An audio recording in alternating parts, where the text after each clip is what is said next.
What if you could find a way to channel your experience with mental health to help others heal? That's exactly what Jacob, the 2025 to 2026 National Military Youth of the Year, has set out to do. Hi, I'm Bruce Moody, and in today's episode, Jacob shares how performing arts and support from his youth center in Kings Bay, Georgia, gave him the courage to speak openly about mental health and how he's using his voice to lead real change.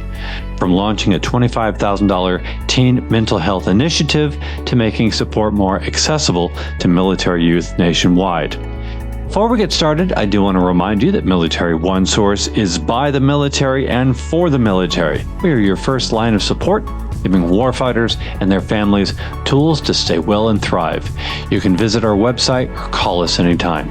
We've got our phone number and website in the program notes. All right, let's jump into today's conversation.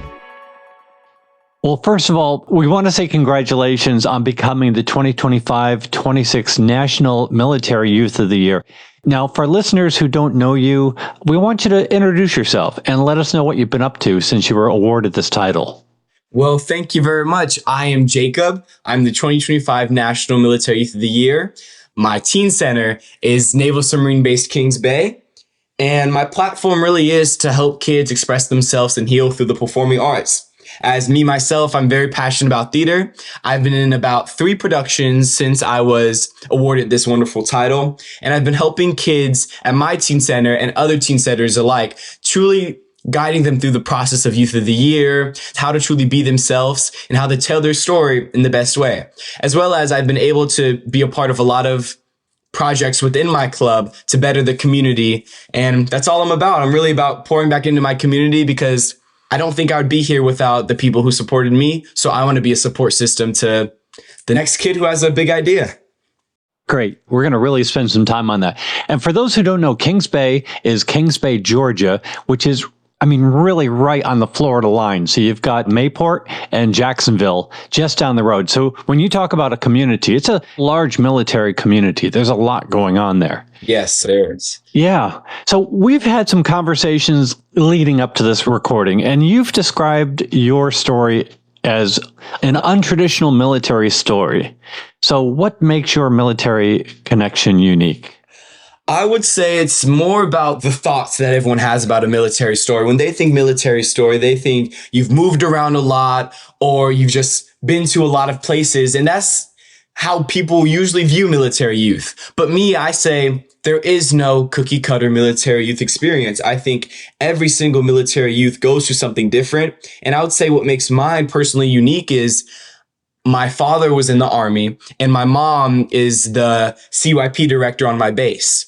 So I get a very different view on things as I've never moved around and I've never had to experience an active duty parent, as my father was no longer in the Army when I was able to speak and walk. So I view my military experience as very unique, but I don't think that discredits my story or any other youth story. I think the thing that connects military youth the best is our uniqueness, is our ability to adapt and our ability to say, hey, I know you come from somewhere different and I know I come from somewhere different, but we're still connected because we're still military youth. And I'm going to unpack a few things along the way as you're saying them. CYP, your mom was with child and youth programs to give everybody an understanding of what your background is like. You've been talking a lot about your family's mental health challenges, and you've been pretty open about it and really have come to this, planning this interview to want to speak openly about this. So where did you get this courage? Where did that come from? It really came from being confident and not being ashamed of my story, as my father was diagnosed with schizophrenia after the Army, and it caused him to go down a progression of bad mental health, drug use, and crime. And so this was a thing I was very ashamed at first. And I just came to realize that it's my story and I have the power to tell it. And also, I need to be the voice for what if there's a kid out there who's going through something similar and thinks that their story is shameful in any way. I think everybody has a story, and I think it's their right to tell that story, no matter how hard it may be. I think the confidence or the strength really comes from my mom and my family, really establishing my sense of self and accepting where I come from. May not be the prettiest or may not be the easiest to hear, but I do think it's a story that needs to be told. And the way you're telling is through the arts. So let's talk about that. I guess it's acting and performing is what you do. How does that help you process your emotions and understand other people's experiences? Yes. So when I was very young, I was cast in my first theater production, and it was High School Musical Junior, the musical junior.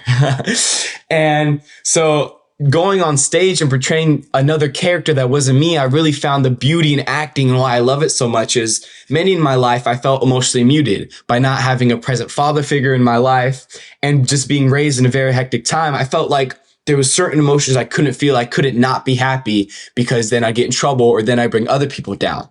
But being on that stage just allowed me to express my emotions, and it's allowed me to be whoever I want. I could portray this emotion. I could portray that. I can work through the things that have haunted me so much on a stage, and not only to better myself, but to portray a story to the audience that's there. I think that's what I really love about acting is you can be anyone in the world and still find that connection and find that empathy. I think theater has really helped me develop the skill of empathy, thinking, how must that person feel right now? And not only has that helped me develop my character and help me portray the roles the best I can, it's helped me be a better friend, be a better son, and honestly be a better student. I've really learned how to not silence anyone's emotions or not just shoo anybody away, because acting made me realize that everyone is just a person and we all have emotions and we all go through things.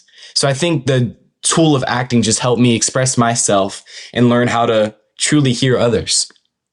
So when you're using acting for that purpose, when you're working through so many things through acting, has there been a particular performance or a role that really stayed with you?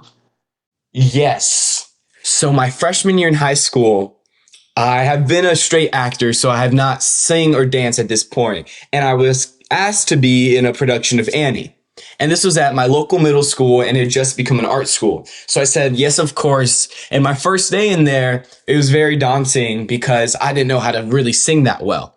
And through this process, I just really learned about having to value myself and having to really work on my skills, because I went from someone who didn't know how to sing at all to someone who's very proficient and someone who knew how to dance. And I'll say this story just really reminded me of the hard work and perseverance that comes with life. Like, nothing will come easy, but it's important that if you want it bad enough, that you work for it and that you really try to achieve it. Because I'm going to be honest, that first day that I walked into that room and I couldn't sing the role, I felt really discouraged and I felt like I couldn't do it, that I'm not this type of actor, or this is applied to other aspects of my life. I'm not this type of military kid. My story isn't applicable. But through this story just really reminded me that hard work and perseverance will pay off. And also that it's okay when you're feeling down to rely on those people that you love so much. I remember my mom being a great anchor. She was like, Jacob, you've never let anything stop you before. Why would you let this? You love acting. Why would you let this one hurdle stop your process of the thing you love so much? So it's really just leaning on those people and finding within yourself, being like, this is a big problem, but I'm going to work through it. And the people who I love are going to help me do that. There's two interesting things in there, because you talk about the challenges and the people who help you through them. And with that, I want to pivot and talk about youth programs, because that is going to be a great source of both challenges and opportunities and people. So I really would like you to talk about how you first got involved with your local youth programs and also the Kings Bay Teen Center. Yes. So when I was very young, my mom was the Child and Youth Program Director of Naval Air Station Jacksonville. And so that's where I first started my youth center journey. I would go there during the summer or sometimes before school. And it was a place where I could relax, hang out with friends, and see different aspects of life. As I went to a public school, I didn't know that some kids were military kids. I never had thought about the possibility of kids being affected by their parents' job choices. So that really opened my eyes. And then my mom moved to Naval Submarine Base Kings Bay in Kings Bay, Georgia. And so here was where I really flourished and where I really found my community. It was during the summer, my 7th grade summer. My mom, she woke me up and she was like, Jacob, you're coming to the teen center. And I am not an early riser whatsoever. So I was not having it, but my mom forced me to go. And going there, it just felt so inviting. I wasn't scared of being made fun of or being looked at any different. I remember my advisor, Miss Maria, she welcomed me. She introduced me to everyone. And that day she took me to lunch and she sat me down and she said, Jacob, what do you like? What are your hobbies? What are your beliefs? And I never received this type of engagement with an adult that wasn't a family member. None of my teachers had connected with me on this way. And it just really made me feel at home with not only Miss Maria, but with the teen center. And so I started going more and more, being a part of more projects, using my voice and sharing my story. And it was funny, actually, the other day, it was after I won state level for Youth of the Year. My mom, she was like, Jacob, you know why I started making you go in that teen center? I was like, why? To wake me up early in the summer? And she was like, no, because I saw Asha Bass, which is our 2021 National Military Youth of the Year winner at our Kings Bay base.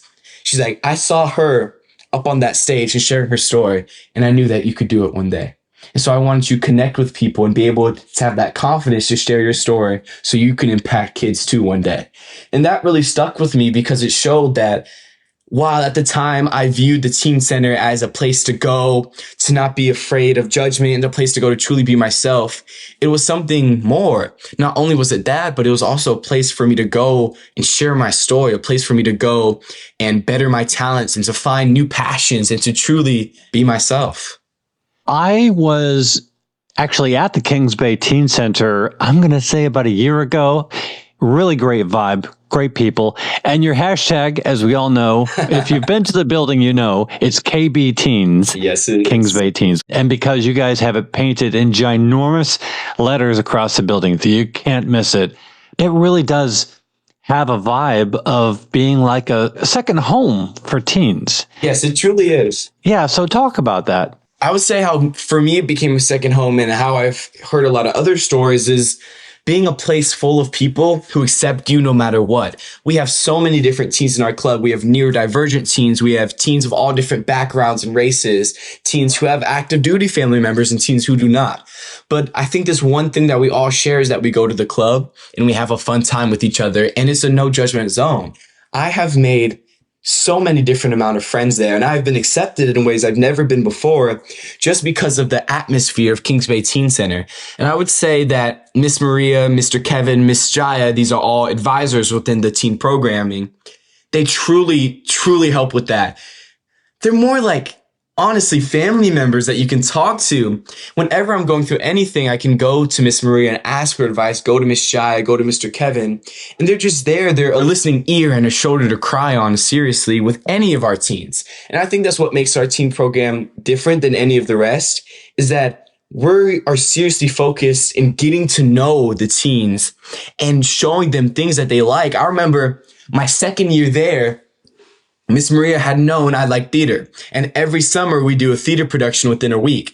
And so she vouched for me to do it, and I was able to participate in my passion. And that's the thing that Kings Bay Teens programming is so good at, is investing in their teens and making them feel welcomed in places that, I'm going to be honest, might not be as welcoming. Like public school can be very harsh on certain teens, especially teens who just now moved to this new place. So the Kings Bay Teen Center has been an amazing tool for new kids who just moved to Kings Bay to make friends, to have experiences, to get to know the area. And that's the most beautiful part to me, is getting to know new people and just seeing them get comfortable and seeing them truly be themselves in ways that they might not have been before. I want to spend a little bit more time on that because you mentioned being at school versus being here. It really is different, right? Truly, it's different from the structure and the vibe of being at school. Because at school, you've got the teachers and the students, and they're sort of an adult authority figure, and then the students. It's different. It's not, they're still in charge, and they're still the adults in the room. But help me to get just clarify for me, or what is your take on this? What is the vibe with regard to the activities and the people and how the adults and the teens gel?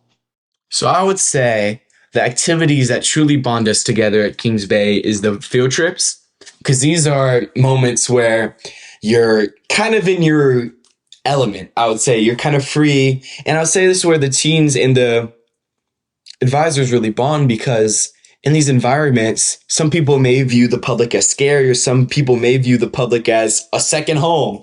Many people view different situations differently, but with the advisors, they truly cater to the needs of every teen. If a teen is scared, or if a teen just needs someone to talk to decompress, the advisors will stay with that teen and will make sure that they have a fun field trip as anywhere else. I would say this is also the best place for teen-on-teen connection.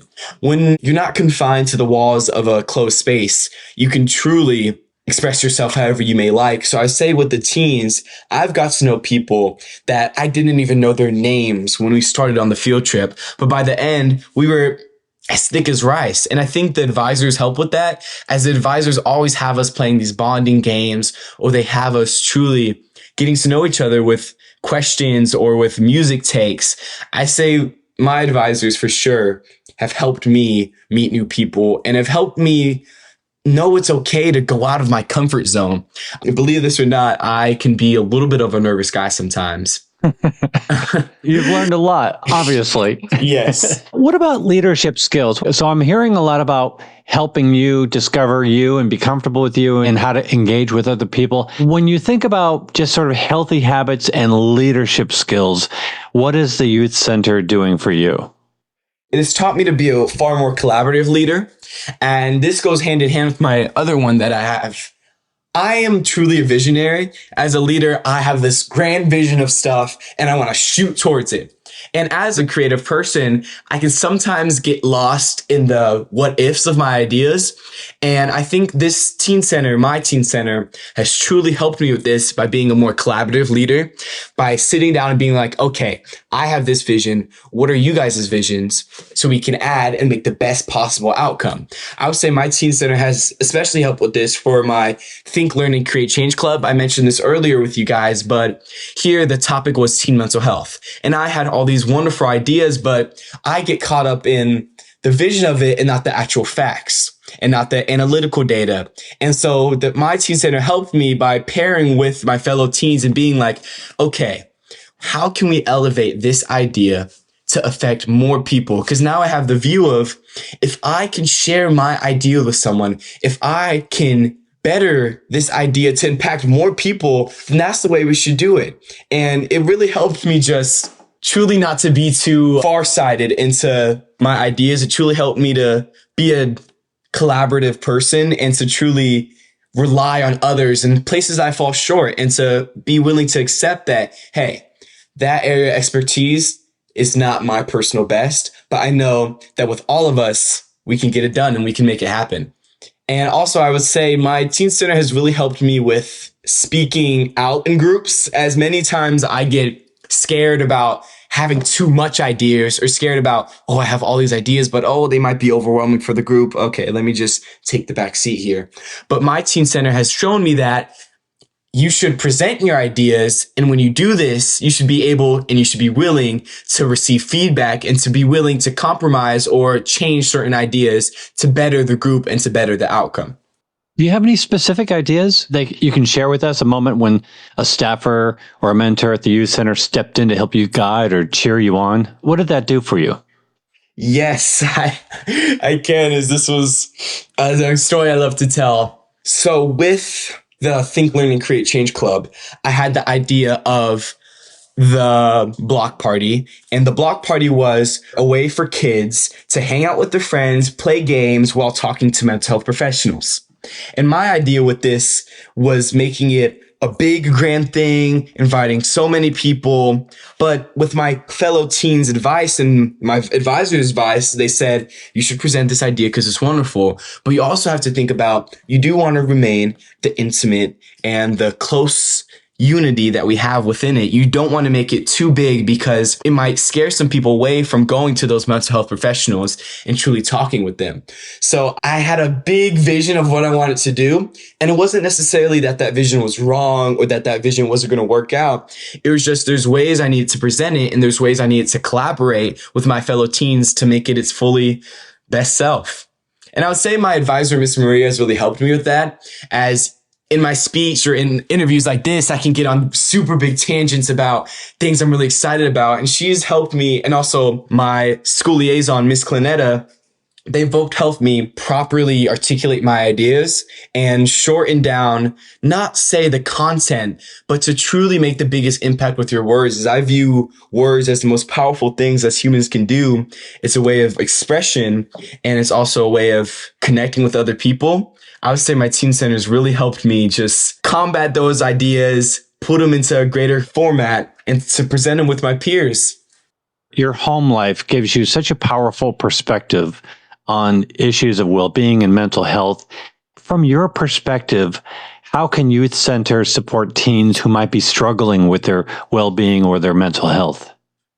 I would say to have an inviting and non-threatening environment. As a teen myself, and when I've gone through mental health issues, I viewed telling the adults in my life as harmful, something that will get me in trouble or something that will get the people I care about in trouble. But I think when youth centers can build the positive environment and can build the inviting environment, not making mental health a stigma, not making it, oh, you have bad mental health. Because as people, as humans, we all have mental health. That's not something that we should be ashamed about. It's something that we should talk about. And it's something that we should be willing to talk about with teachers, friends, adults in our lives. And I think a youth center can fully be inviting with their teens by not only making an inviting environment, but by also providing those resources. If a teen were to go up to you, or for a youth were to go up to you and say, hey, these are things I'm dealing with, I think those advisors, those staffs, those adults should be able to respond with helpful advice and lead those youth to a mental health professional. If you're comfortable, I would like you to share a moment when the teen center helped you through a tough time. Yes, I can. So with my father's diagnosis of schizophrenia and him being imprisoned, when he was released from prison, it was a very hard adjustment having my father back in my life, growing up so long with him not being there. And not only that, but now he has a mental condition. And so I found it very hard sharing that story because it wasn't something I was even sure of myself. I didn't really want to know people to know me as the child with an absent father, but now present father, but he has mental health issues. And this was because of the stigma that had been built up about mental health in my life. And so my advisor, Miss Maria, she sat me down and I just started talking to her about it. And she just asked me these insightful questions about how I felt and asked me these questions about if I wanted my father to continue being in my life and if I wanted to be a voice for kids who may be going through something very similar. And that truly gave me a different perspective because I shouldn't be ashamed of my father's mental illness and I shouldn't be ashamed of having an absent father to begin with. And Miss Maria really helped me realize that it's my story and I can find the power in it and I can tell it to help youth going through the same things that feel just as ashamed as I did. Because now Miss Maria continued to ask me about my father. Now me and my father have gotten back in contact. And it's just something that I was struggling with so hard, being open about and being willing to tell not only my fellow teens, but the adults in my life. So my teen centers really helped me grapple with me and my father's just reconnection and me accepting my father's story. Not only me accepting my father's story, but me accepting my own. I think that there's a tie between your father's story, your story, and the journey to becoming a Military Youth of the Year.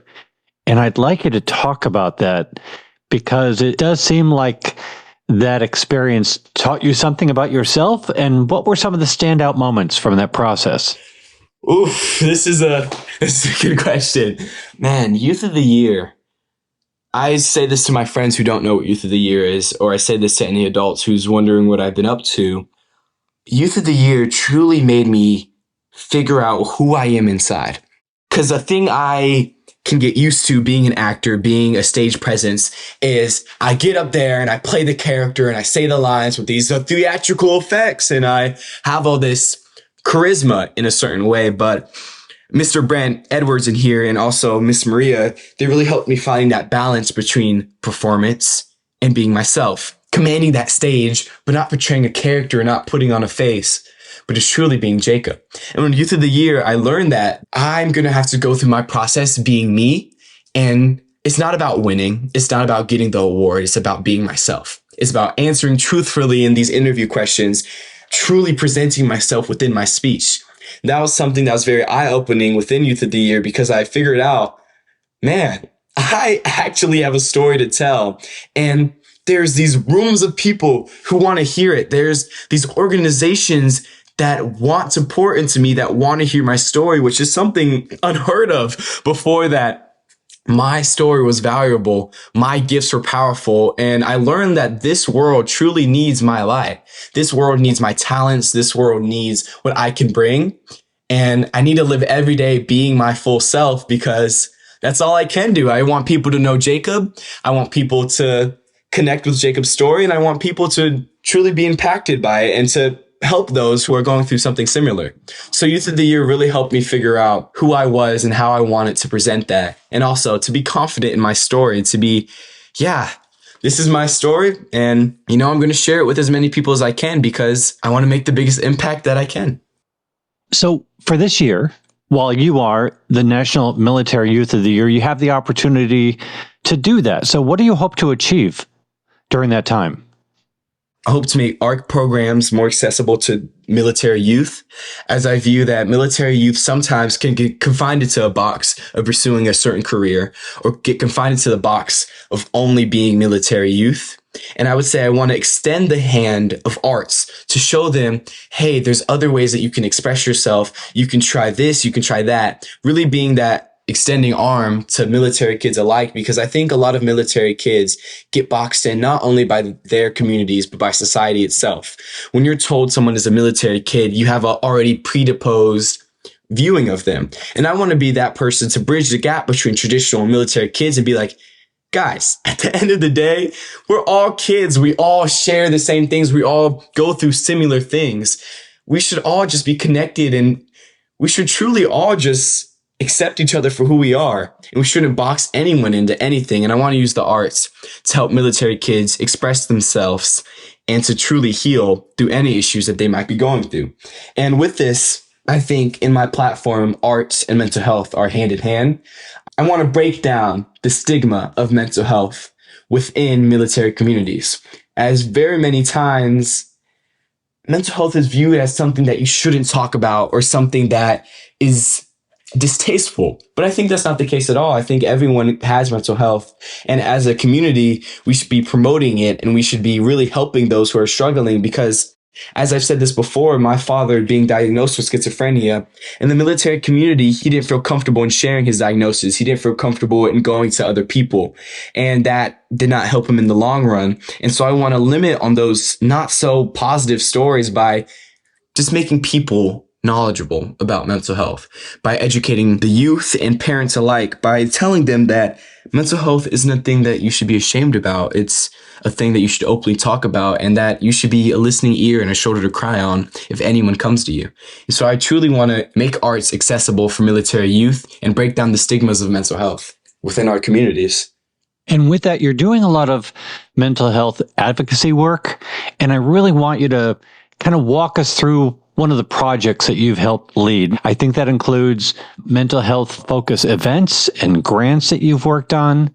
What were some of the impacts that you saw with your other teens? So for the Think, Learn, and Create Change Club, we were given a $25,000 grant to pursue any issue that we felt strongly about. Me and my teen center decided on teen mental health. So we had these $25,000 to give back into our community. And we started with surveys. So getting honest teens' thoughts. We went to a football game and we had a tent and we had the tablet to do the test on and Chick-fil-A as a gift, as a reward for doing these tests. And we really found out the perspective of many teens being harmful or maybe helpful, that teen mental health is a prevalent issue within our community. And so we did self-help days, teens being able to relax and to truly self-care. And that was very beneficial because a lot of teens hadn't had days like that where they could truly just focus on themselves and truly focus on bettering themselves. And after this, we had a free mental health screening for teens and parents alike to know if there was anything that they might have been going through that they weren't privy to. This was very helpful as many teens became knowledgeable on things they might be going through. And I would say this was helpful for me as well, because I'd always viewed therapy and as getting mental health as something that wasn't favorable. But through this process, I was preaching being so adamant on mental health and being true with yourself. And I realized that I wasn't being true with myself. So I start to seek help with those people in my life that can get me that professional experience I need, which is just having someone to talk to and truly being one with my emotions, as well as the big event, the block party. So we had hosted this event where teens can come, play games, eat food, relax with friends, but we also had resources there. Resources would be there for teens to go to and talk to about their mental health and receive the resources that they needed. One example is Fleeting Family. They were a table at the block party that you could go up, talk to them, and get the resources that you need to better your mental health. So these were all things that I did in my community, as well as in certain schools on ID cards on the back, there's numbers you can call, say if you're going through any mental health issues, any domestic issues, or any issues that may be affecting you personally. We are pushing to have every high school student at Camden County, which is the nearby high school in Kings Bay, Georgia, to have that on the back of every single ID. As we think something so accessible to teens is amazing to have teens just on the back of their ID card have those resources to call and get help with. Jacob, you have a powerful story. You're doing even more powerful things with it. I'm so grateful to have this conversation with you today. Maybe as we wrap up, you could let us know, what is the one thing you want every military connected teen to know about getting involved in the Military Youth of the Year program? I'd say I want every military youth to know to truly be yourself. So don't be anyone but yourself on that stage or when you're being interviewed, because you all have such impactful, you all have such beautiful stories. And it's your job as those people who are holding those stories to tell them and to truly express them in the greatest light and to make the biggest impact with them. I would say, bottom line, just really, really be yourself. And with this, I would say to find confidence in your story, not to be ashamed of not having a cookie cutter or the military kid experience, because there's no military kid experience that are exactly the same. The power that we hold is our difference. And I think that when military kids can fully accept that we are all different, but we're all going to make a good impact in the world, I think that's beautiful. I think so too. I mean, I really do. You know, I'm listening to this from the perspective of being of a different age. And I know a lot of parents are listening to this, and warfighters who are trying to focus on the mission, when they have their kids at the teen center and having experiences like yours, I know they're better able to focus on what's in front of them. So I'm grateful for what the teen center has to offer, and I'm grateful for what you are giving back to yourself and the people around you. Thank you so much for joining us today. Thank you for allowing me to have this opportunity to share my story and to be interviewed again. It's been a little while since I've been interviewed, but I love it, man. I love telling people about my story, and I love possibly helping anyone out there. Good. We'll come back again sometime. Maybe I'll see you again at Kings Bay. Yes, sir. All right, excellent. Thank you so much. I want to remind everybody that Military OneSource is by the military and for the military. We are your first line of support, giving warfighters and their families tools to stay well and thrive. You can call us anytime, visit us anytime. We've got our number and the website address in the program notes. We also have a link that you can use to send us your questions, your comments, maybe an idea for a future episode. And be sure to subscribe to this podcast wherever you listen to your podcast, because we cover a wide range of topics to help military families navigate military life. I'm Bruce Moody. Thank you for listening. Take care. Bye-bye.